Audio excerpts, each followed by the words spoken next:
హల్లెలూయా. హల్లెలూయా. దేవునికే మహిమ కలుగును గాక. దేవునికి ప్రియమైన సమయంలో ఇంతవరకు ప్రభు యేసుక్రీస్తు వారి యొక్క పరిశుద్ధమైన నామాన్ని బట్టి ఈనాటి పునరుద్ధాంధ్రములోనికి విశ్రాంతి దినములోనికి మనల్ని ప్రవేశపెట్టి జరగవలసిన ప్రతి కార్యక్రమమును నమ్రతగా వినయముగా మర్యాదపూర్వకంగా జరిగించి ప్రాముఖ్యమైన సమయంలోనికి మనము ప్రవేశించుచుంటుండగా మరి ఈనాటి ప్రాముఖ్యమైన సమయం అనగా వాక్యోపదేశము. ఈనాటి పునరుద్ధాంధ్రము యొక్కయు విశ్రాంతి దినము యొక్క వాక్యోపదేశము యొక్క అంశము ఎంతకాలము ఎన్నాళ్ళు. అవును, ప్రభు యేసుక్రీస్తు వారు నిన్ను ప్రశ్నిస్తున్నారు. ఎంతకాలము వ్యర్థమైన వాటిని ప్రేమిస్తావు? అలాగుననే ఎన్నాళ్ళు అపవిత్రతతో జీవిస్తావు? ఎంతకాలము మరి ఇటు అటు తిరుగులాడుతూ ఉంటావు? ఎంతకాలము మరి దుష్ట అభిప్రాయములతో జీవిస్తారు? ఎన్నాళ్ళు రెండు తలంపులతో మరి జీవితమును ముందుకు సాగిస్తూ ఉంటారు? ఎంతకాలము మరి అలక్ష్యముగా ఉంటావు? ఎంతకాలము నిర్లక్ష్యముగా ఉంటావు అని దేవుడు ఈ దినము నేను ప్రశ్నిస్తున్నాను. అవును, మన దైనందిన దినచర్యలలో మనము ఈ 7 అంశములను మనలో ఉన్నాయి గనుక, పరిశుద్ధాత్మ దేవుడు నిన్ను నన్ను చూస్తూ ఉన్నాడు గనుక ఆయన ఈరోజు నిన్ను ప్రశ్నిస్తున్నాడు. ఎంతకాలము, ఎంతకాలము, ఎన్నాళ్ళు? దేవునికి ప్రియ సహోదరి సహోదరుడా, పరిశుద్ధ గ్రంథములో వాక్యమును మనం చూసినప్పుడు కీర్తనల గ్రంథము 4వ అధ్యాయము 2వ వచనమును చదవండి. నరులారా, ఎంతకాలము నా గౌరవమును అవమానముగా మార్చెదరు? ఎంతకాలము వ్యర్థమైన దాన్ని ప్రేమించెదరు? ఎంతకాలము అబద్ధమైన వాటిని వెతుకుదురు? ప్రార్థన చేద్దాము. సకల ఆశీర్వచనములకు కారణభూతుడైన మా యేసు ప్రభువా, నీ ఘనమైన నామానికై స్తుతులు స్తోత్రాలు నైనా, నీ సుందరమైన నామానికి లెక్కలేని వందనాలు. ఈనాటి పునరుద్ధాంధ్రములోనికి విశ్రాంతి దినములోనికి మమ్మల్ని ప్రవేశపెట్టి ఇంతవరకు తండ్రి నీ పరిశుద్ధాత్మ ప్రభావంతో నీ పరిశుద్ధాత్మ శక్తితో మమ్మల్ని నడిపారు. మరి సమయంలో ప్రాముఖ్యమైన వాక్య భాగంలో మేము ప్రవేశించుండగా మీ పరిశుద్ధాత్మను తోడుగా ఉండి నాయన దీనదాసు నన్ను జ్ఞాపకం చేసుకొని మీ సిలువ చేత నన్ను మరుగుపరిచి మానవ స్వరాన్ని మరుగుపరిచి మహిమాన్విత మీ స్వరంతో నన్ను నింపి నీ ప్రియులందరికీ వాక్యము వెదజల్లుతుండగా వినగలిగే చెవులను గ్రహించగలిగిన హృదయాలు దయచేయండి తండ్రి. ఈ యొక్క మైకు ద్వారా వెళుతున్న ఈ మాటలు వినుచున్న వారిని తండ్రి గ్రహించడానికి సహాయం దయచేయండి. ఈ లైవ్ని చూస్తున్న నీ ప్రియులు కూడా ఈ వాక్యమును బట్టి బలపడ్డు సహాయం దయచేయండి. యేసుక్రీస్తు పరిశుద్ధమైన నామంలో అడిగి వేడుకొంచున్నాను పరమ తండ్రి, ఆమేన్. దేవునికి ప్రియమైన సమయంలో పరిశుద్ధాత్మ దేవుడు ప్రభు యేసుక్రీస్తు వారి దినము నీతో మాట్లాడుతున్నారు. కీర్తనల గ్రంథం 4వ అధ్యాయము 8వ వచనము. నరులారా, ఎంతకాలము నా గౌరవమును అవమానపరిచెదరు? Number 1 point. నెంబర్ 2, ఎంతకాలము వ్యర్థమైనదని ప్రేమించెదరు? నెంబర్ 3, ఎంతకాలము అబద్ధమైన వాటిని వెతకదురు? ఇందులో 3 అంశాలు ఉన్నాయి ఒకే ఒక రిఫరెన్స్లో. ప్రభు యేసుక్రీస్తు వారు ఈరోజు ఈ వాక్యమును ఎందుకు నీకు బోధిస్తున్నారు, నీతో మాట్లాడుతున్నారంటే, ఒకవేళ నువ్వు బలహీనముగా ఉంటే నిన్ను బలపరచడానికి, భక్తిహీనముగా ఉంటే భక్తిలో నిన్ను స్థిరపరచడానికి, నిన్ను దీవించి ఆశీర్వదించడానికి మాత్రమే కానీ ఎంత మాత్రము నిన్ను హీనపరచడానికో అవమానపరచడానికో దేవుని వాక్యము ఎప్పుడు ఎన్నడూ ఉండదు. దేవునికి మహిమ కలుగునుగాక. ఇప్పుడు మొదటిగా మనం చూసినప్పుడు ఎంతకాలము నా గౌరవం అవమానంగా మార్చేతారు అంటే, ఉదాహరణకు క్రైస్తవులుగా మనము మారక ముందు అన్యులుగా మనం జీవించాము. అన్యులుగా జీవించిన మనము కొన్ని అలవాట్లకును కొన్ని పొరపాట్లకు గురయ్యాము. అవును. ఇప్పుడు క్రైస్తవులోకి వచ్చిన తర్వాత ఇప్పుడు అలవాట్లు, పొరపాట్లు విడిచిపెట్టాలా. ఒకవేళ విడిచిపెట్టకపోతే అది క్రీస్తు నామమునకు అగౌరవము అని వాక్యం బోధిస్తుంది. కారణం ఏమిటంటే మనం అనేకమైన పొరపాట్లు చేశాము, తప్పిదాలు చేశాము వెలుపటి ఉన్నప్పుడు. ఇప్పుడు క్రీస్తులోనికి వచ్చిన తర్వాత చాలామంది ఈరోజు వాటిని విడవలేకపోతున్నారు.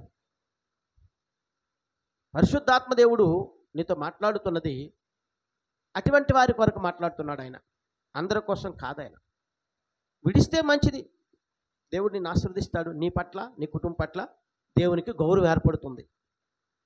విడవకపోతే నీ నుండి దేవునికి అగౌరవం వెళ్తుంది. ఎందుకు? వీరు క్రీస్తు బిడ్డలు కదా.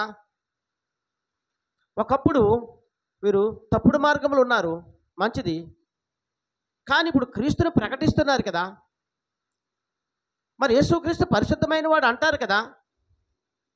మరి ఆ పరిశుద్ధమైన దేవుడు వీళ్ళు దర్శించట్లేదా? దర్శిస్తే వీరెందుకు ఇంకా ఆ పాత ప్రాచీన స్వభావంలోనే ఉంటారు?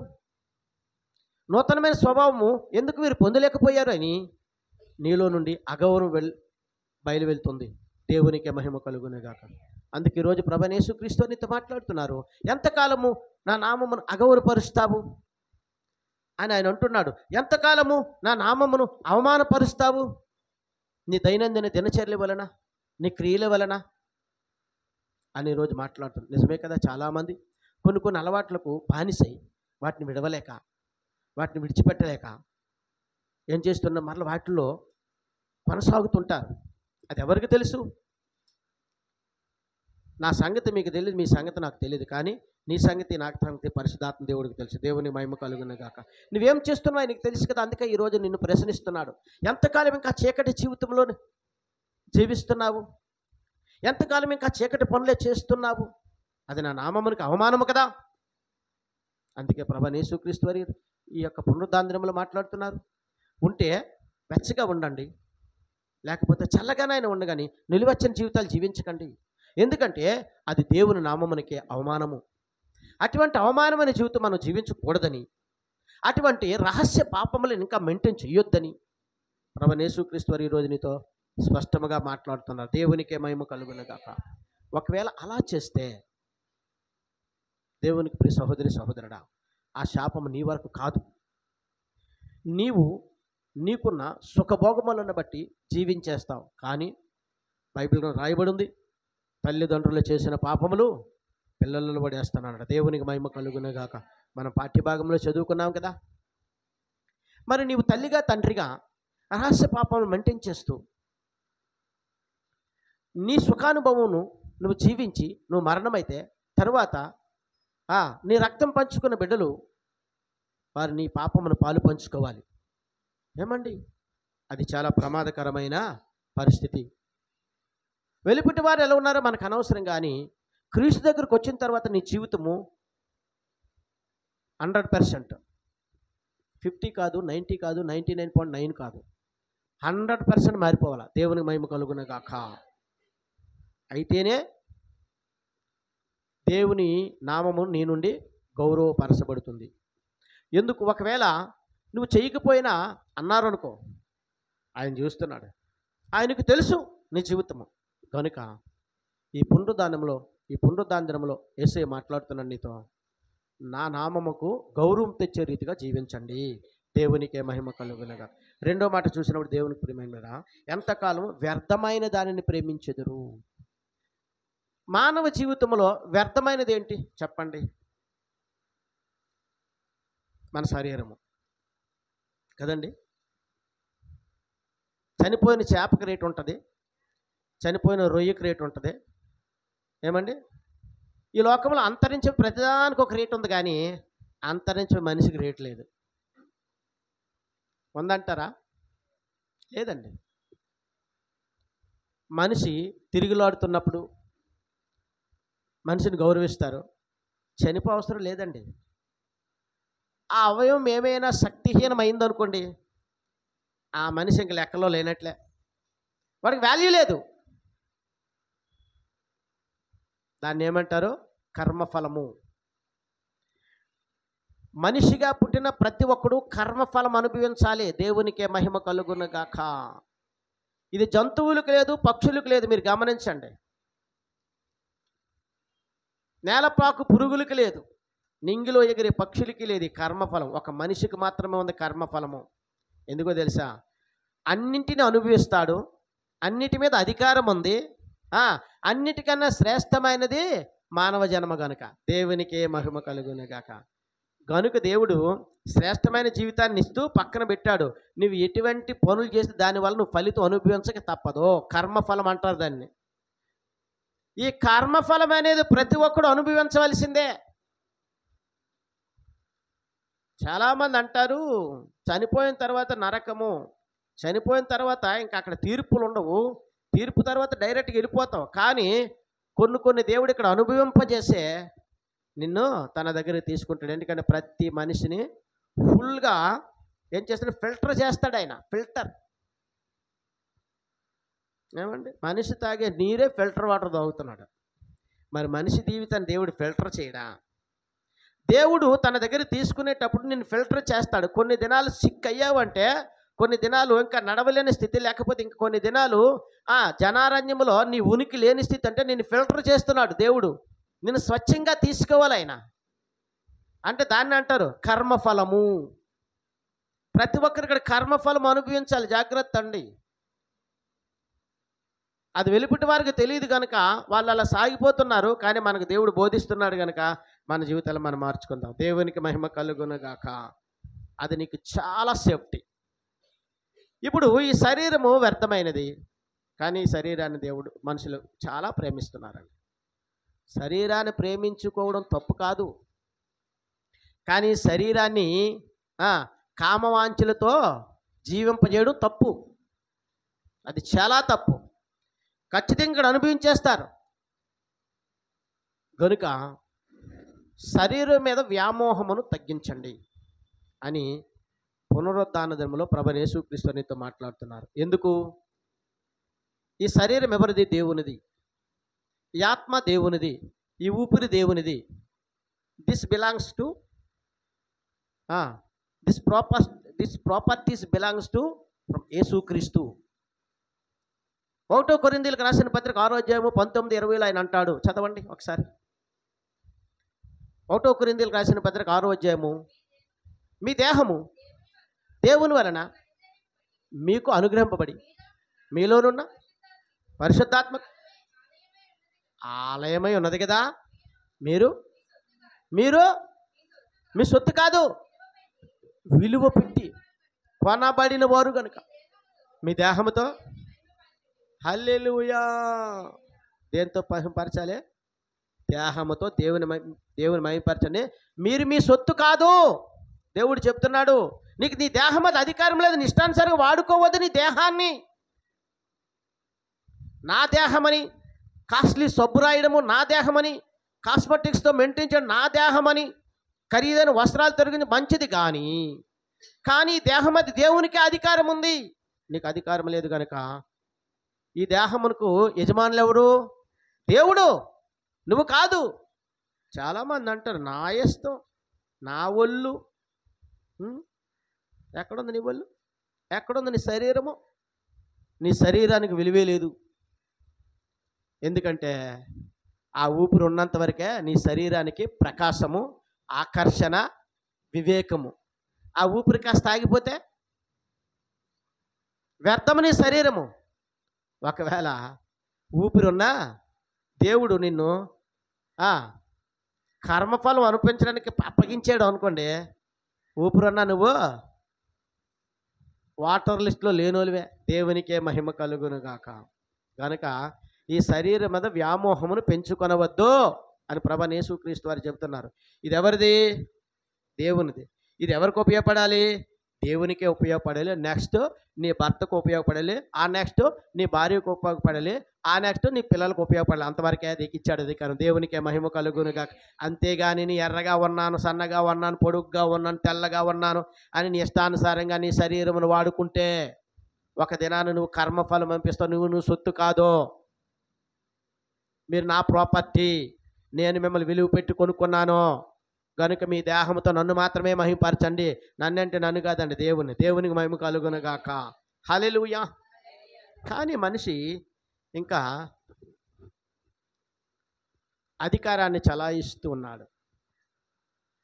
ఎప్పుడు ఈ లోకంలో మనము దేవుడు మనకిచ్చినది అధికారం చలాయించమని ఇవ్వలేదండి, అనుభవించమని మాత్రం ఇచ్చాడు. కానీ ఈరోజు అన్నిట్ల మీద అధికారమే అనుభవిస్తున్నారు, ఇంకా తనది కాని దాని మీద అధికారం చలాయిస్తున్నారు. నీకున్నదాంతో సరిపెట్టుకో ప్రియ సహోదరి సహోదరుడా. కానీ అలా లేదే, నీది కాని దాని మీద అధికారం చలిస్తే దేవుడు ఒక దినాన్ని నీకు పనిష్మెంట్ ఇస్తాడు. ఈ లోకంలో మనకున్నవన్నీ అనుభవించడానికే దేవుడు ఇచ్చాడు, కానీ అనుభవించేసిన తర్వాత వీటన్ని మూటగొట్టుకొని రమ్మని ఆయన చెప్పలేదు. అలా మనం వెళ్ళలేం కూడా. దేవునికే మహిమ కలుగునుగా. ఒక దినము ఒక రాజుగారికి విద్యాబుద్ధులు నేర్పించాడు ఒక గురువుగారు. ఆ గురువుగారు అంటే రాజుగారికి చాలా ప్రాముఖ్యం. ఎందుకంటే తనకు మంచి చదువు చెప్పాడు, మంచి విద్యాబుద్ధులు నేర్పించాడు, మంచి విలువిద్యలు నేర్పించాడు, అన్ని కళలు నేర్పించాడు గురువుగారు రాజుగారికి. ఇప్పుడు రాజుగారు గురువుగారిని బాగా ప్రేమిస్తున్నారు కనుక ఒక మంచి ఖరీదైన వస్త్రాలు కొన్నాడు గురువుగారికి. ఎవరు? రాజుగారు. రాజుగారిని పిలిచి భోజనం పెట్టి ఖరీదైన వస్త్రాలు ఇచ్చి, రాజుగారు, గురువుగారు మీరంటే నాకు చాలా ప్రేమ, ఇదిగో ఈ ఖరీదైన వస్త్రాలు, ఇవి ప్రపంచ నలుమూలల్లో కూడా ఎత్తుకెత్తుకు మీకోసం తెచ్చాను, చాలా ఖరీదైన వస్త్రాలు ఇవి అని గురువుగారికి ఇచ్చారు. ఓకే. గురువుగారు వస్త్రాలు పట్టుకొని వస్తున్నాడు.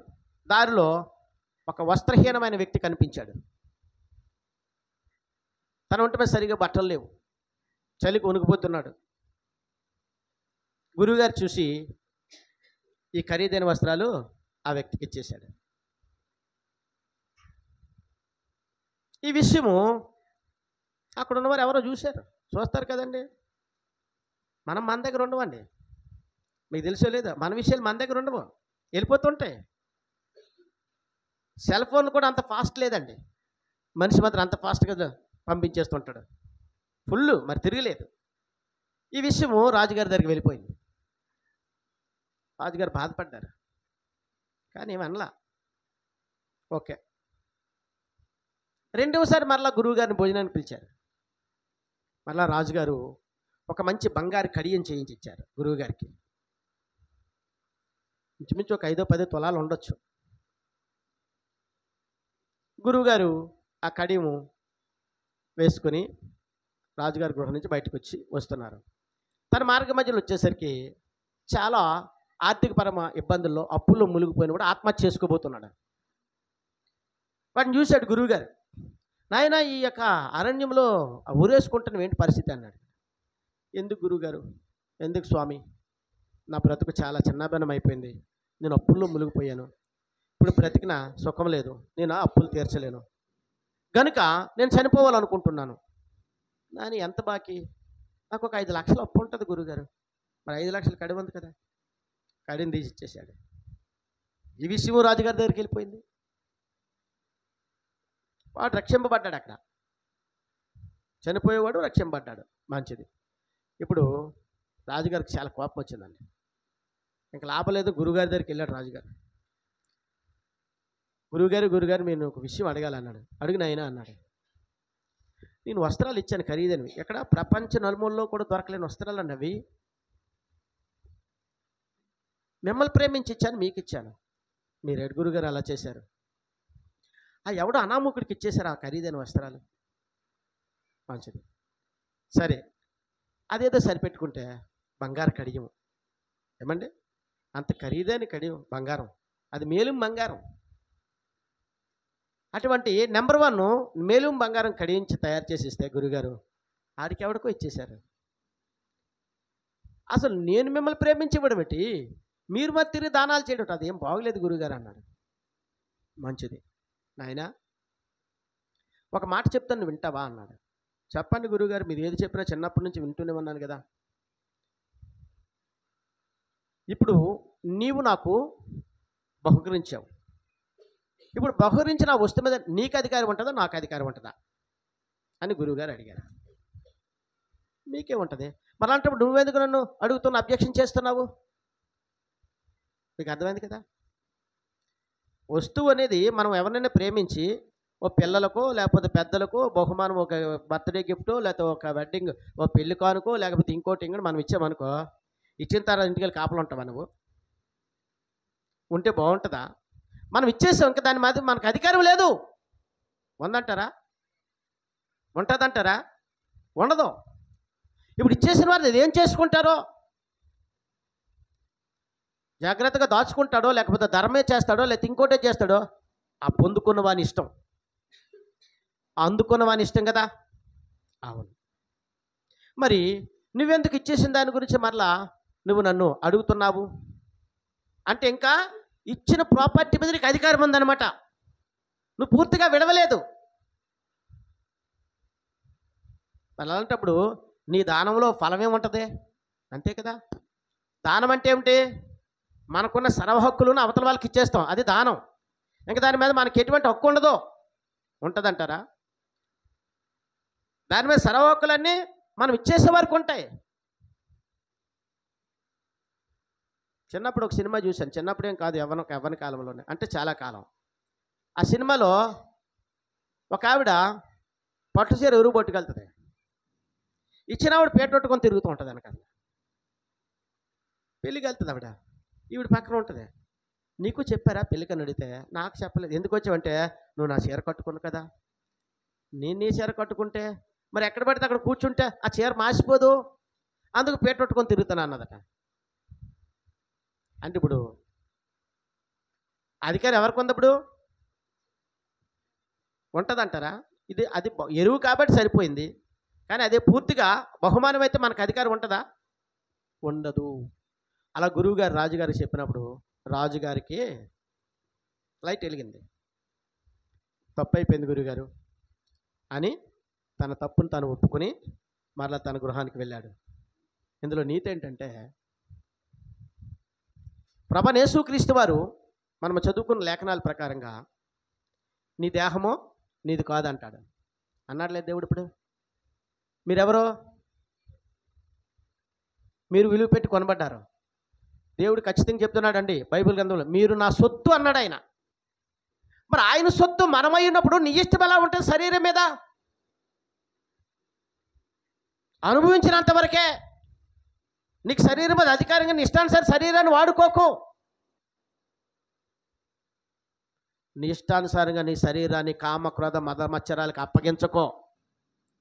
నీ ఇష్టానుసారంగా నీ శరీరాన్ని చెడు కార్యక్రమాలకు అప్పగించుకో.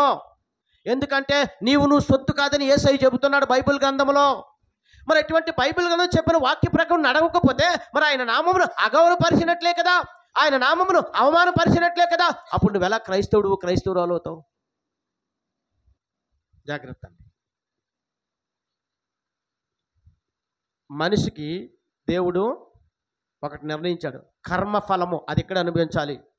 మీరు అనుకుంటున్నారేమో, ఒక్కొక్కసారి ఆ కర్మఫలం అనేది ఎప్పుడు వస్తుందో తెలుసా?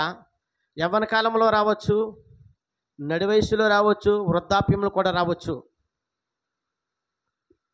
నడి వయసులో వచ్చిందనుకో కర్మఫలం అనుభవించడం, నీ పిల్లలు, నీ భార్య, లేకపోతే నీ భర్త, నీ పిల్లలు చూసినప్పుడు అక్కడ ఉంటే వాళ్ళు పోషించలేక, వాళ్ళు పెంచలేక ఆ మంచి మీద ఉంటే ఎలా ఉంటుంది పరిస్థితి? జాగ్రత్తగా ఉండాలి మనము. నీకు నాకు ఆ భయం లేదు. ఎందుకంటే మన కొరకు యేసయ్య కలువరి శిలువలో ప్రాణం పెట్టాడు కదా. మన కొరకు యేసయ్య తన రక్తంతో, యవ్వన రక్తం నేను కడిగేశాడు కదా. నీ పాపంలో నా పాపంలో తన వీపు వెనుక తట్టు పరవేశాడు కదా. నువ్వు భయపడవసరం లేదు. కానీ తిరిగి కుక్క తన వాంతికి తిరిగినట్టు తిరగకుండా నువ్వు పరిశుద్ధంగా జీవించాలి. దేవునికే మహిమ కలుగును గాక. దేవునికి ప్రియ సహోదరి సహోదరుడు, ప్రభువైన యేసుక్రీస్తు ఈరోజు నీతో మాట్లాడుతున్నారు. యేసు రక్తము చేత కడుగబడితివి నేడు, ఓసారి ఇప్పుడే నీవు యోచించుకో మరి. యేసు రక్తము చేత కడుగబడితివి నేడు, ఓసారి ఇప్పుడే నీవు యోచించుకో మరి. మోసపడి అన్యతలంపున లోకాశలో పడవద్దు, మోసపడి అన్యతలంపున లోకాశలో పడవద్దు. నీ సమస్తమాయనేనని త్వరపడి మొరలిడు ఆ ప్రభు సన్నిధి, నీ సమస్తమాయనేనని త్వరపడి మొరలిడు ఆ ప్రభు సన్నిధి. కలవర పడవలదు మనసా, ఇలా శిలువపై నీ శాపం మోసెను ప్రభు యేసు. కలవర పడవలదు మనసా. హల్లెలూయా. కనుక వ్యర్థమైన దాన్ని ప్రేమించొద్దు అని. మూడవది చూసినప్పుడు అబద్ధమైన వాటిని వెతకకండి. మూడవది ఏంటండి? అబద్ధం అంటే ఏంటి? ఈ లోకము అశాశ్వతము. మరి అశాశ్వతమైన లోకములో ఉన్న నీవు శాశ్వతముగా ఉండిపోయేటువంటి బిల్డప్ ఇస్తారండి జనాలు. అది నాది, ఇది నాది, అది నాది. ఏమండి, దేవుడు చెప్పాడు కదా, లోకము అశాశ్వతమైనది, ఇంతలో కనబడి అంతలో మాయమైపోయి లోకము. ఆయన రాకడొస్తే మొత్తం లయమైపోతే. దేవుడు నీకు ఇచ్చిందేంటి? అనుభవించు, సుఖించు, దేవుని స్తుతించు, దేవునికి మహిమ కలుగునుగాక. ఇవే ఇచ్చాడు. కానీ ఇక్కడ గోడలు కట్టేసుకొని, మేడలు కట్టేసుకొని, అది నాది, ఇది నాది అని అబద్ధాలతోనూ అన్యాయంతో కూడి జీవితం జీవిస్తే దేవుడు నీకు పనిష్మెంట్ ఇస్తాడు. దేవునికే మహిమ కలుగునుగాక. గోడలు కట్టొద్దనలేదు, మేడలు కట్టొద్దనలేదు, కానీ అబద్ధముతో అన్యాయంతో సంపాదించొద్దన్నాడు యేసయ్య. దేవునికి మహిమ కలుగునుగాక. నిన్ని వలే నీ పొరుగువారిని ప్రేమించన్నాడు, కానీ నీ పొరుగువాని బుర్ర మీద చెయ్యేసాడు, నాశనం చేసి అనలేదు యేసయ్య. అన్యాయంగా సంపాదించేది అనలేదు యేసయ్య. ఈరోజు క్రైస్తవులైన వారు ఎంతమంది అని అన్యాయంగా సంపాదిస్తున్నారో, ఎంతమంది అబద్ధాలతో కూడిన జీవితం జీవిస్తున్నారు. మరి అటువంటి వారి వలన దేవుని నామమునకు అవమానము కలగదా? అటువంటి వారి వలన దేవుని నామమునకు ఘనహీనత కలగదా? అటువంటి జీవితం మనం జీవించొద్దు. దేవునికి మహిమ కలుగునుగాక. రెండో మాటను చూసినప్పుడు దేవునికి ప్రేమ ఎన్నాళ్ళు, ఎంతకాలము దేవుని నామమును అపవిత్ర పరచెదవు. హోషియా గ్రంథము, పాత నిబంధన గ్రంథములో హోషియా గ్రంథము, దానియేలు ప్రక్కనే ఉంటుంది. 8వ అధ్యాయము 5వ వచనం చదవండి.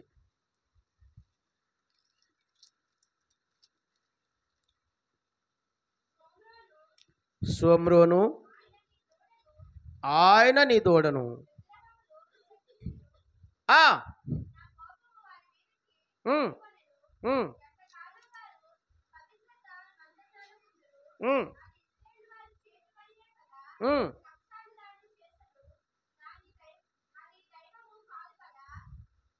చెప్పండి.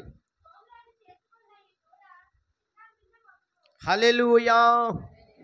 దేవునికి ప్రియమైన వారా, ఇక్కడ వాక్యం మనకి ఏం బోధిస్తుంది? షోమ్రోను ఆయన నీ దూడను అనగా విగ్రహమును విసర్జించెను, నా కోపం వారి మీదకి రగులుకొనెను. ఎంతకాలం వారు పవిత్రత నొందజాలకుందురు, అంటే అపవిత్రతతో ఉందురు. అది ఇశ్రాయేలు వారి చేతి పనియే కదా. కంసాలు దానిని చేసెను, అది దైవము కాదు కదా. షోమ్రోను చేసుకున్న ఈ దూడ చిన్నాభిన్నమగును, దేవునికే మహిమ కలుగును గాక. దేవునికి ప్రియ సహోదరి సహోదరుడా, ఇది ఎంతకాలము పవిత్రత నొందజాలరు, లేకపోతే ఎంతకాలం అపవిత్రత ఉంటారంటే అక్కడ రాయబడి అన్నమాట. అపవిత్రత అంటే ఏంటి? విగ్రహములకు మొక్కను అపవిత్రత అని రాయబడి ఉంది అక్కడ. కనుక అటువంటి అపవిత్రత. అప్పుడు విగ్రహం అంటే మనకు కనబడిన విగ్రహాలతో కోసం దేవుడు చెప్పలేదు. నువ్వు దేన్నైతే ఎక్కువ ప్రేమిస్తే అదే విగ్రహము. నువ్వు నిగ్రహము కోల్పోయి అటువైపు చూస్తే అదే విగ్రహము. ఈరోజు చాలామందికి కొన్ని చెడు అలవాట్లు ఉంటాయి. ఆ చెడు అలవాట్లు వదులుకోలేరనమాట. ఆ చెడు అలవాట్లు వదులుకోలేక రహస్యమైన పాపాలు చేస్తూ ప్రేమిస్తూ ఉంటారు. అది విగ్రహారాధన అంటారు, కానీ కనబడుతున్న విగ్రహాలు మొక్కడం గురించి దేవుడు చెప్పలేదు. గనుక మరి అక్కడ పవిత్రత నొందజాలుకున్న అక్కడ అర్థం ఏంటంటే మీరు అపవిత్రమైన వాటిలో ఉన్నారని అర్థము. అంటే రహస్య పాపాలు ఇంకా చేస్తున్నారు, మీ రహస్య పాపాలు విడవలేదు, అవి దేవుడు చూస్తూ ఉన్నాడు. గనుక మీరు అపవిత్రతతో ఉన్నారు, మీరు పవిత్రత లేక ఉన్నారని దేవుడు మాట్లాడుతూ ఉన్నాడు. ప్రియ సహోదరి సహోదరుడా, మరి ఎంతకాలము అలాంటి అపవిత్రతతోనే ఉంటావు? ఎంతకాలము అటువంటి పవిత్రత నొందజాలకుండా ఉంటావు?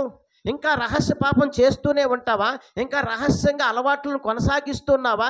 ఇంకా రహస్యముగానే నీ జీవితమును కొనసాగిస్తే ఈరోజు ప్రభువైన యేసుక్రీస్తు వారి పరిశుద్ధాత్మదేవునిగా నీతోనే మాట్లాడుతున్నారు. తీసేయండి రహస్య పాపములు, నీకున్న అలవాట్లు విడిచిపెట్టు. కుక్క తన వాంతికి తిరిగినట్లు మళ్ళా తిరగొద్దు. పరిశుద్ధాత్మదేవుడు నీతో స్పష్టముగా మాట్లాడుతున్నాడు. నువ్వు వెచ్చగానైనా ఉండు, చల్లగానైనా ఉండుగా నులివెచ్చని జీవితం జీవించొద్దు. ఎప్పుడైతే నువ్వు నులివెచ్చని జీవితం జీవిస్తావో అది విగ్రహారాధనే. నువ్వు దేనినైతే, ఏ పాపాన్నైతే ప్రేమిస్తున్నావో అది విగ్రహారాధనే. అంతేగాని వెలుపుటి ఉన్న విగ్రహాల కొరకు దేవుడు చెప్పలేదు, ఆరాధన కొరకు ఆయన చెప్పలేదు. నీ అంతరంగం కోసం చెబుతున్నాడు, నీ రహస్య పాపముల కోసం మాత్రం ఆయన చెబుతున్నాడు. గనుక వాక్యం ఏం బోధిస్తుంది? ఎంతకాలము పవిత్రత నొందజాలకుందంటే నువ్వు రహస్యంగా పాపాలతో ఉన్నావు. ఆ పాపాలను విడిచిపెడితే చాలా మంచిది, లేకపోతే నీకు ఖచ్చితంగా శాపం వస్తుంది అని దేవుడు ఈరోజు మాట్లాడుతున్నాడు. దేవునికే మహిమ కలుగును గాక. మూడో మాట చూసినప్పుడు దేవునికి ప్రియమైన వారా, ఎంతకాలము అటు ఇటు తిరుగులాడుతావు? ఎంతకాలం అటు ఇటు తిరుగులాడుతుంటారు? కొంతేమో చర్చిలో కాలు, ఒకటేమో లోకంలో కాలు. ఏమండి, ఆదివారం ఏమో పాస్టర్ గారి బోధ, సోమవారం శనివారం వరకు నీ చుట్టుపక్కల ఉన్నోళ్ళు బోధ, లేకపోతే నీ స్నేహితుల బోధ. ఎంతకాలం అటువంటి జీవితం జీవిస్తారు? అటు ఇటు ఇటు అటు. ఇర్మియా గ్రంథము 31 అధ్యాయము 22 వచనం చదవండి. ఇర్మియా గ్రంథము 31:22. నీవు ఎన్నాళ్ళు ఇటు తిరుగులాడుదువు?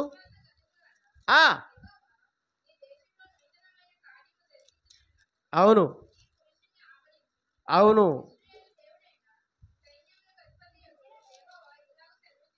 హల్లెలూయా.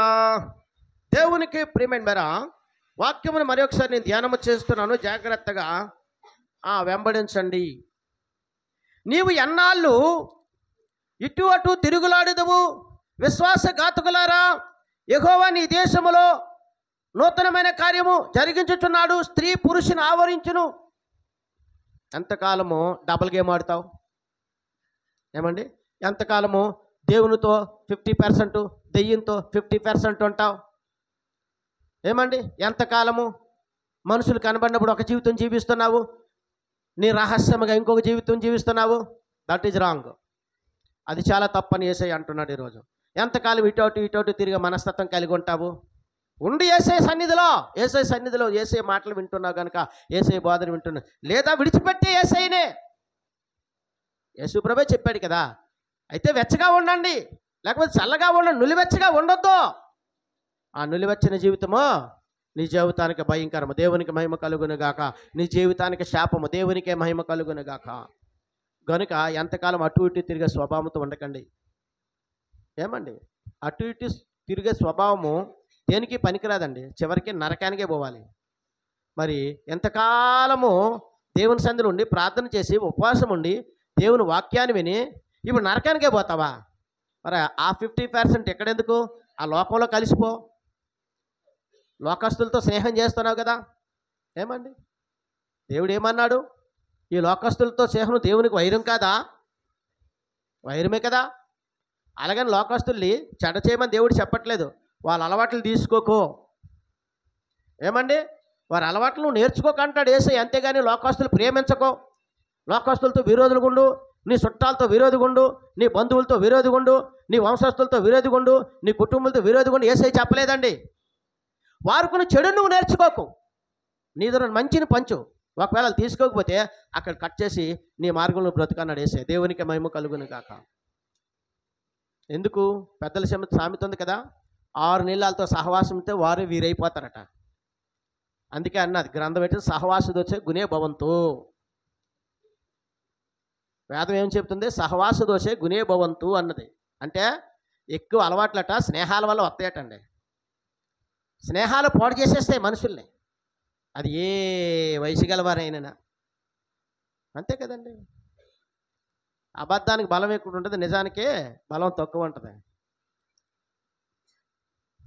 కనుక నువ్వు దేవుళ్ళు ఉన్నావు కనుక, క్రీస్తులోనే జీవిస్తున్నావు కనుక, క్రీస్తు బిడ్డగా పిలువబడుతున్నావు కనుక, క్రైస్తవులా నేను పిలుస్తున్నారు కనుక ఇటు అటు తిరిగే మనస్తత్వంతో నువ్వు ఉండొద్దని ఈ పునరుద్ధానములో ప్రభువైన యేసుక్రీస్తు నీతో మాట్లాడుతున్నారు. దేవునికే మహిమ కలుగును గాక. మరి ఇంకొక మాట మనం చూసినప్పుడు, దేవునికి ప్రియమైన బేరా ఎన్నాళ్ళు దుష్ట అభిప్రాయములతో ఉంటారు. ఏమండి? ఎన్నాళ్ళు దుష్ట అభిప్రాయములతో ఉంటారు. చూడండి ఇర్మియా గ్రంథము 4వ అధ్యాయం 14వ వచనం చదవండి. ఇర్మియా 4:14. యెరూషలేమా, నీవు రక్షింపబడినట్లు నీ హృదయంలో నుండి చెడుతనము కడిగి వేసుకొనము ఎన్నాళ్ళ వరకు.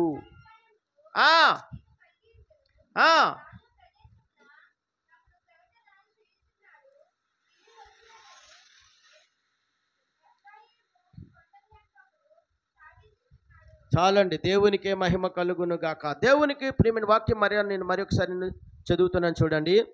ఇర్మియా గ్రంథం 4:14 చదివింది కరెక్టే, మరలా నేను చదువుతున్నాను. యెరూషలేమా, నీవు రక్షింపబడినట్లు నీ హృదయములో నుండి చెడుతనము కడిగి వేసుకొనుము ఎన్నాళ్ళ వరకు నీ దుష్టాభిప్రాయములు నీకు కలిగి ఉండును. హల్లెలూయా. ప్రభువైన యేసుక్రీస్తు వారు నీతో మాట్లాడు. ఎన్నాళ్ళ వరకు దుష్ట అభిప్రాయాలతో ఉంటావు? అంతే కదండి. అంతరంగం ఎవరికి తెలుసు? దేవుడు ఏం చెప్పాడు ఇక్కడగా? నీ హృదయమును చెడుతనము నుండి కడిగి వేసుకో అన్నాడు. శరీరాన్ని కడుక్కోమన్నాడు యేసయ్య, అయితే తలను కడుక్కోమన్నాడు యేసయ్య. తల అంటుకోమనలేదు. శరీరం కడుక్కొని సుగంధ ద్రవ్యాలు పుయ్యండి అని ఆయన అనలేదు. హృదయాన్ని కడుగుకో, ఎందుకంటే నా యేసయ్య నీ అంతరంగాన్ని చూస్తాడు. దేవునికే మహిమ కలుగును గాక. నీ హృదయాన్ని ఆయన చూస్తాడు కనుక వాక్యమనే నీటితో నీ అంతరంగం శుభ్రంగా కడుగుకో. అంతేగాని ఇక్కడ వాక్యం విని ఈ వాక్యం ఎక్కడే విడిచిపెట్టేసి బయటికి వెళ్తారు ఇంకొక యాక్టింగ్ చేయకో. అది నీకు ప్రమాదకరమైనది, నీ కుటుంబానికి ప్రమాదకరమైనది, నీ జీవితానికే ప్రమాదకరమైనది, శాపకరమైనది. అందుకే ప్రభువైన యేసుక్రీస్తు వారు నీతో మాట్లాడు. ఎన్నాళ్ళో దుష్ట అభిప్రాయంతో ఉంటావు? ఎన్నాళ్ళో దుష్టుడినే ప్రేమిస్తున్నావు? అవును, దుష్ట అభిప్రాయం. వాక్యం వింటారు, వాక్యం మీద విమర్శలు. ఏమండి? గ్రంథం చదువుతారు, బ్రతుకు మారదు. చర్చిలో చేసినవన్నీ చర్చిలో చేస్తారు, ఎక్కడ విడిచిపెట్టి మళ్ళీ లోకంలో చేసిన లోకంలో చేసేస్తుంది. ఇవి దుష్ట అభిప్రాయాలే కదా. అందుకు ప్రభువైన యేసుక్రీస్తు వారు నీతో మాట్లాడుతున్నాడు. నీ హృదయాన్ని కడుగుకో వాక్యమనే నీటితో. నీ శరీరాన్ని ఆయన కనుక్కోమనలేదు, నీ తలను ఆయన అంటుకోమనలేదు, కానీ నీ అంతరంగాన్ని కడుక్కో. నీ అంతరంగం శుభ్రంగా ఉండాలి. ఎందుకంటే నీ అంతరంగము దేవుడు నివసించే ఇల్లు. దేవునికి మహిమ కలుగును గాక. నీ హృదయములో ఆయనకు ఒక సింహాసనం ఏర్పరచు. అప్పుడు నీవు నీ కుటుంబం ఆశీర్వదింపబడతారు. నీవు నీ పిల్లలు నీవు నీ తల్లిదండ్రులు ఆశీర్వదింపబడతారు. నీవు నీ సంఘం ఆశీర్వదింపబడతారు. నీవు నీ ఇల్లు ఆశీర్వదింపబడుతుంది. అంతేగాని దుష్ట అభిప్రాయాలతో ఏమండి సంఘానికి వస్తూ అనేకమైన దుష్ట అభిప్రాయాలతో వెలుపుటికి వెళితే నీవు ఎన్నటికీ ఆశీర్వదింపబడవని ప్రభువైన యేసుక్రీస్తు వారితో మాట్లాడుతున్నారు. ఇంకొక మాటను చూసినప్పుడు ఎన్నాళ్ళ వరకు 2 తలంపులతో ఉంటారు? అవును, 2 తలంపులు ఉండకూడదు మనిషికి. ఒకే ఒక తలంపు ఏంటంటే, నా యేసయ్య నా తండ్రి, ఆయన నా కోసం ప్రాణం పెట్టాడు, ఆయనే నాకు సర్వస్వము, ఆయన తప్ప నాకు వేరొక జీవితము అవసరం లేదు అని ఎవరన్నారు? అపోస్తలుడైన పౌలు గారు అనలేదా? బ్రతుకుట క్రీస్తు కొరకే, చావైతే లాభము. ఆయన ఏమన్నారండి? నేను చనిపోతాను కానీ నా యేసయ్యని నన్ను ఎవ్వరు వేరు చేయలేరు. శ్రమలు వచ్చినా, నిందలు అవమానాలు వచ్చినా నేను మాత్రం నా యేసయ్యని విడవను అన్నాడు. చివరికి తన ప్రాణాన్నే పెట్టాడు. కానీ ఒకప్పుడు ఆయన ఎటువంటి మనిషి, ఒక అన్యుడు, దుష్టుడు, దుర్మార్గుడు పరిస్థితి పౌలు గారు. కానీ క్రీస్తులోకి వచ్చిన తర్వాత ఇంకా ఎటువంటి తలంపు లేదని ఆయనకి 2 తలంపులు, ఒకటే తలంపుతో జీవించాడు. అట్టి విధముగానే బైబిల్ గ్రంథంలో మరి ఇశ్రాయేలీలు దేవుడు ఇశ్రాయేలీలకు ప్రవక్తగా ఉన్న ఆ దైవజనుడు ఆ యొక్క వెలుపుటి వారికి చెబుతున్నారు. చూడండి, దేవునికి 2వ రాజుల గ్రంథము 18వ అధ్యాయము 21వ వచనం చదవండి. 2వ రాజుల గ్రంథము 18:21.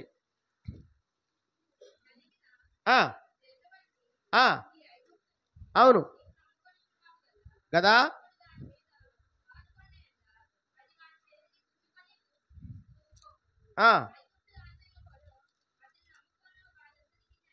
అమ్మ 21 చదవమన్నాను. 18 1వ రాజుల గ్రంథము, క్షమించాలి, 1వ రాజుల గ్రంథము 18:21. జనులందరి దగ్గరకు వచ్చి, ఎన్నాళ్ళు మట్టుకు మీరు 2 తలంపుల మధ్య తడబడుచుందురు? యెహోవా దేవుడైతే ఆయన అనుసరించడి, బయలు దేవుడైతే వారిని అనుసరించడని ప్రకటన చేయగా, జనులు అతనికి ప్రత్యుత్తరముగా ఒక మాట ఆయనను పలుకుకపోయారు. దేవునికే మహిమ కలుగునుగాక. దేవునికి ప్రియమైన ఇక్కడ ప్రవక్త అయిన ఏలియా ఒక సవాల్ విసిరాడు. ఎవరికి? దేవునికి ప్రియమైన వారా యెజబెలు తన యొక్క అనుచరులకును. ఒకటే చెప్తాను, నువ్వు నన్ను చంపినా చంపకపోయినా, ఒకవేళ చంపేసినా నేను వెళ్తున్న దేవుడు నిజమైన దేవుడు. ఇక్కడే నిరూపిస్తాను నా దేవుని యొక్క శక్తి ఏంటో, నా దేవుని యొక్క బలం ఏంటని ఎలీషా యెజబెలుకు ఒక సవాల్ ఇసిరాడండి. అక్కడ మీరు ఎన్నాళ్ళు 2 తలంపులతో ఉంటారు? ఏదో ఒక తలంపుతో ఉండండి. నేను ప్రకటిస్తున్న నా యేసే నిజమైన దేవుడు, ఆయన యందే మనసు ఉంచండి అంటున్నాడు. ఈరోజు నీ సేవకుడు కూడా నీది అదే చెప్తున్నాడు. నేను ప్రకటిస్తున్న నా యేసయ్య నిజమైన దేవుడు, ఆయన యందు నీ తలంపు ఉంచాలి. 2 తలంపులతో ఉండొద్దు. ఎందుకంటే చాలామంది ఈరోజు భిన్నమైన బోధలు చేస్తూ యేసుక్రీస్తు దేవుడే కాదు అంటున్నారు కొందరు. అసలు యేసుక్రీస్తు ఈ లోకంలోకి రాలేదా అంటున్నారు కొందరు. అది యేసుక్రీస్తు చాలా అసభ్యకరమైన మాటలు, పదజాలాలు విడుస్తూ ఉన్నారండి. యేసుక్రీస్తు ఆ యొక్క స్త్రీలతో ఎక్కువ తిరిగేవాడని, ఇంకా చాలా ఆ యొక్క మాటలు వింటేనే పాపం అంటే మాటలు మాట్లాడుతున్నారండి. కానీ నేను ప్రకటిస్తున్నాను, నా యేసయ్య నిజమైన దేవుడు, నా యేసయ్య నా నిజమైన దేవుడు నేను చెప్పగలను. ఎందుకంటే నాకున్న సాక్ష్యాన్ని బట్టి, నాకున్న పాత జీవితాన్ని బట్టి, ఇప్పుడు దేవుడు నన్ను మార్చిన నూతన జీవితాన్ని బట్టి, ఇప్పుడు దేవుడు నన్ను నడిపిస్తున్న నా జీవిత విధానాన్ని బట్టి నా యేసయ్య నిజమైన దేవుడు అని చెప్పగలను. దేవునికే మహిమ కలుగునుగాక. ఆదినముగా ప్రవక్తని ఎలీషా కూడా అదే చెబుతున్నాడు. నేను ప్రకటిస్తున్న నా దేవుడు నిజమైన దేవుడు, ఆయన యెహోవా. దానికి రుజువేంటి అన్నారు. దేవునికి ప్రియ సహోదరి సహోదరుడా, అప్పుడు ఏం చేశాడు? 2 గొయ్యలు తవ్వండి, వాటి నిండా నీళ్లు నింపండి, కట్టెలు పేర్చండి, ఆ నీటిలో మీదన పశుమాంసము దహన బలిగా పెట్టండి. ముందు మీరు ప్రార్థన చేయండి. ఆకాశం నుండి అగ్ని దిగివచ్చి ఏ కట్టెలనైతే, ఏ పశుమాంసమనైతే బుగ్గు చేసేస్తుందో ఆ దేవుడే నిజమైన దేవుడు అని మీరు ఒప్పుకోండి అన్నాడు. ఓకే, అలాగే చేశారు. అధ్యాయం అంత ఇంటికి వెళ్ళి చదవండి, ఆ స్టోరీ మొత్తం తెలుస్తుంది మీకు. అప్పుడు ముందు మీరే చెయ్యండి అని ఎలీషా వారికి అవకాశం ఇచ్చాడు. అక్కడ ఎంతమంది ఉన్నారట? ప్రవక్తలు 100 మంది కన్నా ఎక్కువే ఉన్నారండి. ఎంతమంది ఉన్నారు? గ్రంథములు రాయబడి ఉంది. దేవునికి ప్రియమైన వారా వాళ్ళట ప్రార్థన చేస్తూనే ఉన్నారట. రా రా రా రా అంటున్నారు. వచ్చి తగలబెట్టి అంటే ఎవరు రారే, ఉంటే కదా రావడానికి, వాళ్ళ మాట వినబడితే కదా. నో, రాలా. అప్పుడు ఎలీషా అంటాడు, మీ దేవుడు నిద్రపోయడం తెలపండి, మీ దేవుడు వాహనంకి రావడానికి లేట్ అయిందేమో చూడండి. ఇవన్నీ చెప్తున్నాడు ఎలీషా. అవును, ఉదయం నుంచి సాయంకాలం వరకు మొరపెట్టారండి, జవాబు లేదు. అప్పుడు వాళ్ళు అన్నారు, సరే మరి నీ దేవుడు గొప్పవాడు అంటున్నావు, నీ దేవుడు నిజమైన దేవుడు అంటున్నాడు కదా, ప్రార్థన చేయండి. ఎలీషా ప్రార్థన చేయడం మొదలు పెడుతున్నాడు అండి. చూడండి ఎటువంటి ప్రార్థన చూస్తున్నాడో. నేను 18వ అధ్యాయంలో ఒక వచనం చూపించి అందులోకి వెళ్తాను. 27 వచనం చదవండి. ఏలియా 18:27 అమ్మా. ఏలియా వారు దేవుడై ఉన్నాడు, పెద్ద కేకలు వేడి. వాడు ఒకవేళ ధ్యానం చేయుచున్నాడేమో, దూరమున ఉన్నాడేమో, ప్రయాణం చేయుచున్నాడేమో, వాడు నిద్రపోచున్నాడేమో, మీరు ఒకవేళ లేపాల్సి ఉన్నదేమని అపహాస్యం చేస్తూ ఉన్నాడట వాళ్ళు దేవుడిని పిలుస్తూ ఉన్నప్పుడు. ఇప్పుడు ఏలియా ఎటువంటి ప్రార్థన చేశాడు చూడండి. అదే 18వ అధ్యాయంలో. దేవునికి ప్రియమైనవారా, 37వ వచనమును నేను చదువుతున్నాను.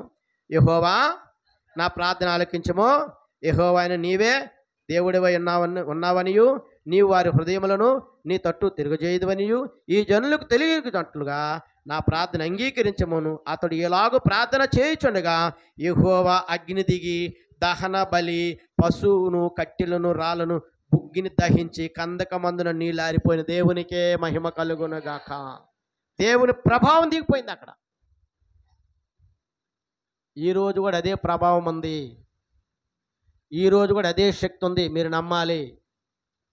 నమ్ముట మీ వశమైతే నమ్మువానికి సమస్తము సాధ్యం అన్నాడు యేసయ్య. అటువంటి ప్రార్థన చేయి, దేవుడు దిగుతాడో. దేవుడి ప్రసన్నత దిగుతుందే, దేవుని శక్తి దిగుతుందే, దేవుని బలము దిగుతుంది. దేవునికి మహిమ కలుగునుగాక. అక్కడ ఎంతమంది ప్రవక్తలు మొరపెట్టారు, రాలా, దిగలేదు శక్తి.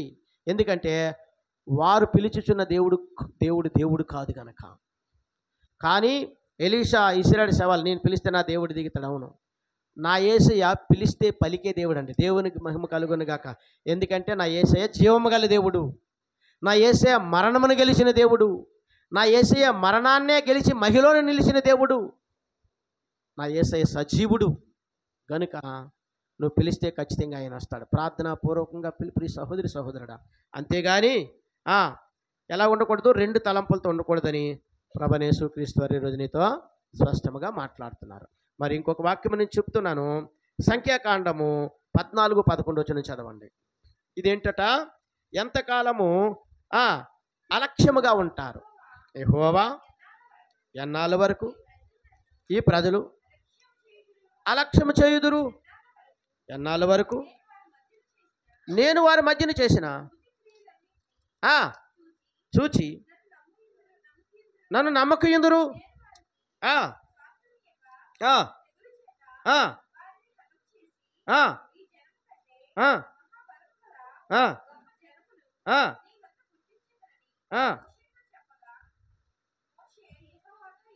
చాలండి.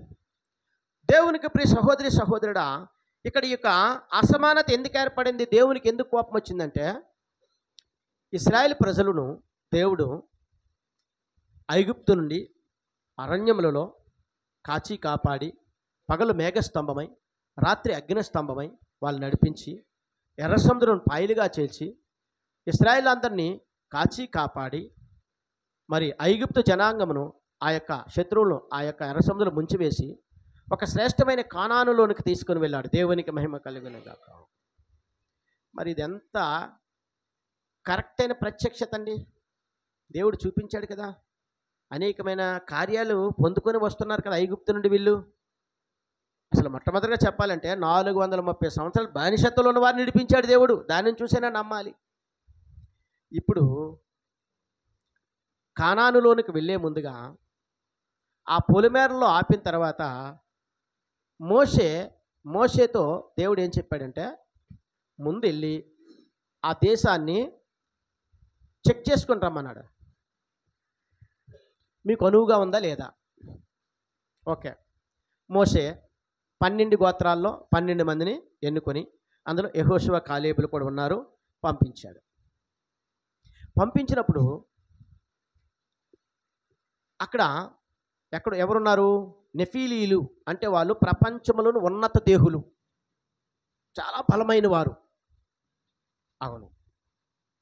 అయితే దేవునికి ప్రియ సహోదరి సహోదరుడా, ఇప్పుడు ఈ యొక్క 12 మంది వెళ్ళి వేగు చూడడానికి వెళ్ళారు. వీళ్ళు వెళ్ళేసరికి ఇద్దరు వ్యక్తులు ఒక అరటిపండు గెలని అడ్డుగా కర్ర కట్టి మోసుకొస్తూ ఉన్నారు. రాయబడి ఉంది గ్రంథంలో. అంటే అరటిపండు గెల ఎంత పెద్దదో చూడండి. ఇద్దరు మనుషులు ఒక గెలను మోస్తూ ఉన్నారంటే, అంటే అది ఇంచుమించు ఆ అరటి గెల ఒక 7, 6 అడుగులు పొడుగుందట. ఒక్కొక్క అరటిపండు ఎంత పరిమాణంలో ఉందట. చూశారు, మంచిది. అక్కడ దేవుడు ఆ అరటిగెలను ఎందుకు చూపించాడో తెలుసా?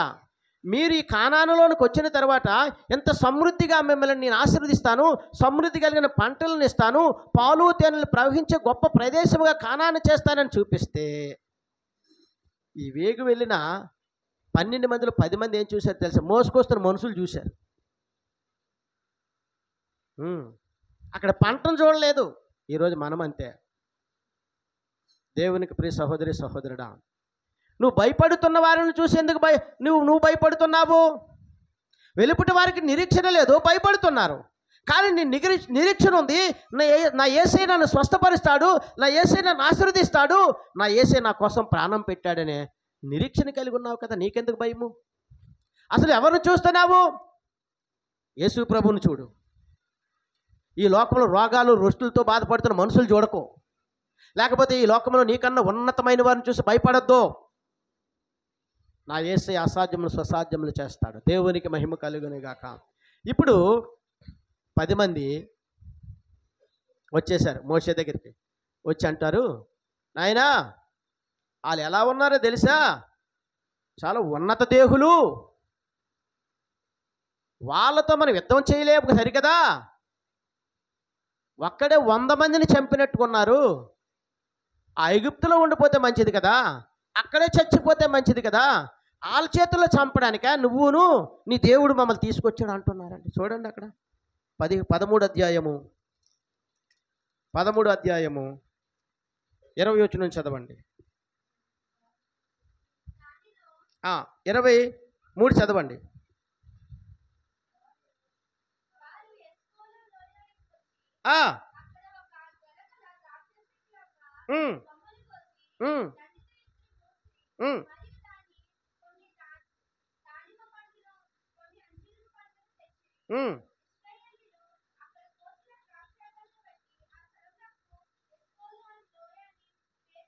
ఎస్కోలు అనగా ద్రాక్ష గెల అని అర్థం. ఆ కింద ఫుట్ నోట్లో ఉంటుంది.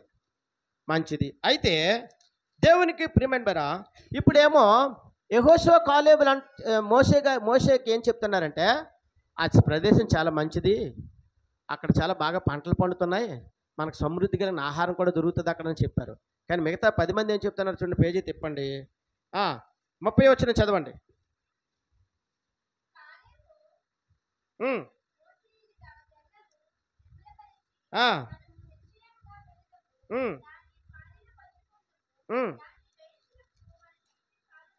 అవును.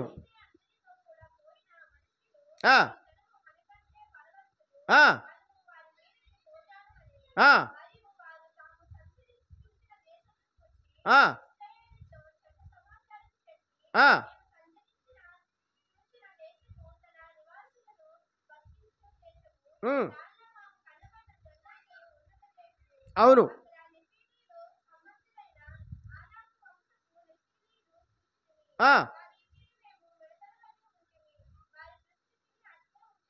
హల్లెలూయా. మిగతా 10 మంది చెడ్డ సమాచారం తెచ్చారు. ఇప్పుడు వాళ్ళు ఏం చూశారు? అక్కడ దేవుడు వారికి ఏం చూపించాడు? ఒక అరటిగెలని చూపించాడు. అంటే ఉన్నతంగా మంచి సమృద్ధి కలిగిన పంటలు పండిస్తాను, అక్కడ పండుదని చూపిస్తే వీళ్ళేం చేశారు? మోసుకొచ్చి వాళ్ళు చూశారు. ఏమంటున్నారు ఇప్పుడు?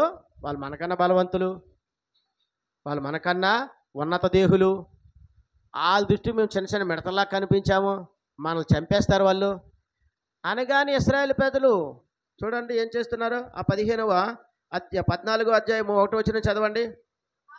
అప్పుడు సర్వ సమాజము ఎలుగెత్తి కేకలు వేసెను.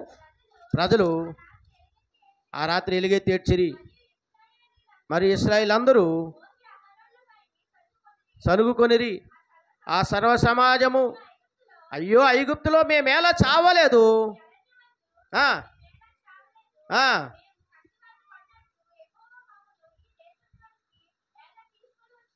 చాలండి.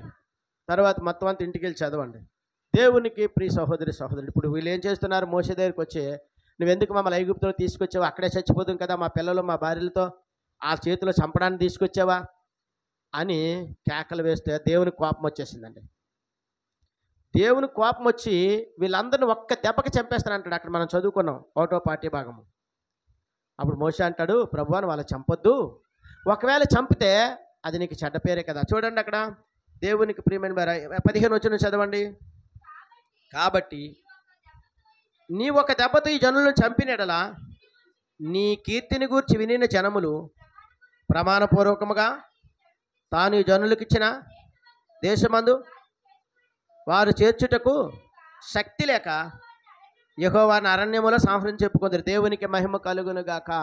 అప్పుడు మోషే అంటాడు దేవునితో, ప్రభువా నువ్వు ఒక్క దెబ్బకే చంపేకు, ఎందుకంటే ఐగుప్తులను తీసుకొచ్చావు, ఎక్కడ చంపేసేవానికి అరణ్యంలోనూ వీళ్ళ దేవుడికి శక్తి లేదు, వీళ్ళ దేవుడికి బలం లేదు, అందుకే వీళ్ళందరినీ ఇక్కడ చంపేశాడు, అలా నువ్వు చంపదని దేవుడు అప్పుడు దీర్ఘశాంతం గలివాడు కనుక క్షమించాడు. దేవునికి ప్రియ సహోదరి సహోదరి, ఈరోజు మరి క్రైస్తవులుగా మనము అటువంటి స్థితిలోనే ఉన్నాము. ఎటువంటి స్థితిలో? దేవునికి ప్రియ సహోదరి సహోదరుడు, అలక్ష్యంగాను. అసలు మనకు కీడు జరుగుతుందంటే అసలు దేవుడు మనలో ఏం చూస్తున్నాడు? అసలు నువ్వు పవిత్రంగానే జీవిస్తున్నావా? నువ్వు నిజంగా పరిశుద్ధంగా జీవిస్తే దేవుడు నీకు పనిష్మెంట్ ఇస్తున్నాడా? ఉదాహరణకు వెలుపుటి వారు తీసుకోండి, వారికి పనిష్మెంట్ వచ్చింది అనుకోండి, దేవుడు చేతరం, మా కర్మ, మా దరిద్రము, మా దురదృష్టము, మావేం పాపం చేశామో, మా పితరులు ఏం పాపం చేశారో మాకు దుస్థితి ఏర్పడింది అంటారు. అదే క్రైస్తవుడికి అయితే దేవుడే చేశాడు, నా దేవుడే చేశాడు, ఆ యేసయ్యే చేశాడు, అలాగైతే అసలు అలాగుంటే యేసయ్య దగ్గరికి వెళ్ళకపోదును. అవును, ఏమండి నువ్వు అంత పరిశుద్ధంగా జీవించేస్తున్నావా? నిజంగా నీళ్ళు 100% పరిశుద్ధి ఉంటే నా యేసయ్య ఖచ్చితంగా ఏమన్నాడు? మిమ్మల్ని ముట్టివాడు నా కనుగుండు ముట్టివాడు అన్నాడు. దేవునికి మహిమ కలుగును గాక.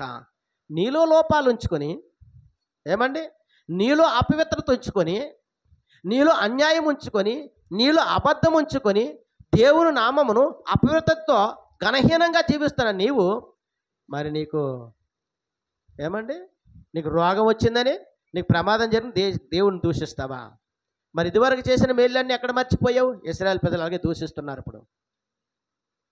కానీ నేను ప్రకటిస్తున్న నా యేసే దీర్ఘశాంతుడు, కరుణామయుడు, కనికరము గలవాడు కనుక నువ్వు నేను క్షమించబడుతున్న వెంక. దేవునికే మహిమ కలుగును గాక.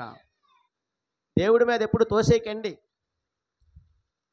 పరిశుద్ధాత్ముడు యేసయ్య మీద ఎప్పుడు తోసేకండి. నీ జీవితం ముందుగా ప్రక్షాళన చేయి, నీ వ్యక్తిగతంగా నీ జీవితాన్ని పరీక్షించుకో. నిజముగా నువ్వు పవిత్రంగా జీవిస్తున్నావా? అప్పుడు దేవుణ్ణి అడుగు. అప్పుడు యేసుప్రభు ఏమన్నారు? ఇచ్చి శోధించండి అన్నాడు ఆయన. ఏటివ్వాలి? ఎస్, నీ హృదయాన్ని ఇచ్చి శోధించు, నువ్వు పరిశుద్ధంగా జీవించాయని అడుగు. అప్పుడు ఆయన చేయకపోతే అప్పుడు దేవుని దూషించు. అంతేగాని నీలో అపవిత్రత ఉంచుకొని, నీలో అన్యాయం ఉంచుకొని, నీలో అబద్ధం ఉంచుకొని దేవుణ్ణి దూషిస్తే ఒక దినాన పనిష్మెంట్ అనిపిస్తారు. అటువంటి అలక్ష్యమైన జీవితం మనకు ఉండకూడదని ప్రభువైన యేసుక్రీస్తు వారు ఈరోజు నీతో మాట్లాడుతున్నారు. చివరికి ఒక మాటను చెప్పి నేను ముగిస్తాను. ఎన్నాళ్ళ వరకు మీరు నిర్లక్ష్యముగా ఉందురు? 16:28 చదువు. నిర్గమాకాండం 16:28. నిర్గమాకాండం 16:28. అందుకు యెహోవా మోషేతో ఇట్లనెను, మీరెన్నాళ్ళ వరకు నా ఆజ్ఞలను అనుసరించి నడువనల్లరు? చూడుడి, నిశ్చయముగా ఈ విశ్రాంతి దినము ఆచరించుటకు సెలవిచ్చను కనుక 6వ దినమున ఆహారమును, అవును,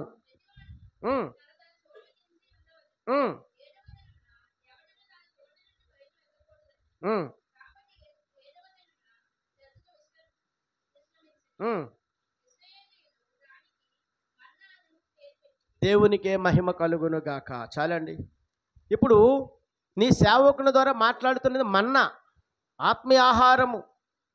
దాన్ని సమకూర్చుకోవడానికి దేవుడు 7వ దినాన్ని విశ్రాంతి దినంలోనికి రమ్మన్నాడు. మరి ఈరోజు ఎంతమంది నిర్లక్ష్యంగా ఉన్నారు? దేవుడు అడుగుతున్నాడు, విశ్రాంతి దినం ప్రతి ఒక్కరూ దేవుని మందిరంలో ఉండాలి, మన్నాను సమకూర్చుకోండి 6 దినాలు అంటే 6 దినాలు మీ 1000 ప్రయాసాలతో ఉండండి, నేను మిమ్మల్ని కాచి కాబట్టి 7వ దినం ఖచ్చితంగా నా సన్నిధిలోనికి రావాలి అంటే ఈరోజు అందరూ చాలా అలక్ష్యంగా ఉన్నారు, చాలా నిర్లక్ష్యంగా ఉన్నారు. ఆదివారం అంటే వారికి ఒక లెక్కలేని పరిస్థితి అయిపోయింది.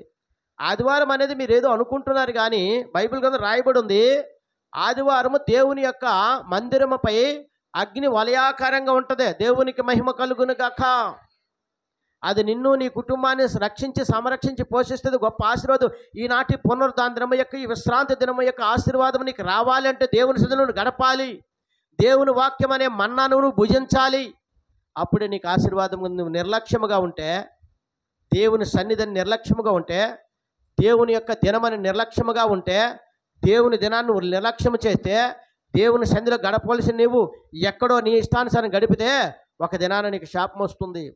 కానీ నేను ప్రకటిస్తున్న నా యేసు దీర్ఘశాంతుడు కనుక ఇంకా అలాంటి వారందరినీ క్షమించుకుంటూ వస్తున్నాడు. ఎందుకంటే ఆయన కనికరము గల దేవుడు కనుక దేవుని నామమును బట్టి వ్యర్థముగా తిరగకుండా, దేవుని నామం నిర్లక్ష్యం చేయకుండా, దేవుని దినాన్ని నిర్లక్ష్యం చేయకుండా, మరి దేవుడిచ్చిన ప్రతి మాటను బట్టి నీవు జీవించి మరి దేవుని వెంబడించగలిగితే దేవుడు నీకు గొప్ప ఆశీర్వాదం నుంచి నడిపిస్తానని ఈరోజు నీతో మాట్లాడుతున్నాను. అయితే నీవు చేయవలసిన పని, నేను చేయవలసిన పని, మొట్టమొదటిగా నెంబర్ 1 పాయింట్, ఎంతకాలము అంటే నువ్వు వ్యర్థమైన దానితో ప్రేమించు, వ్యర్థమైన దాన్ని ప్రేమించకు.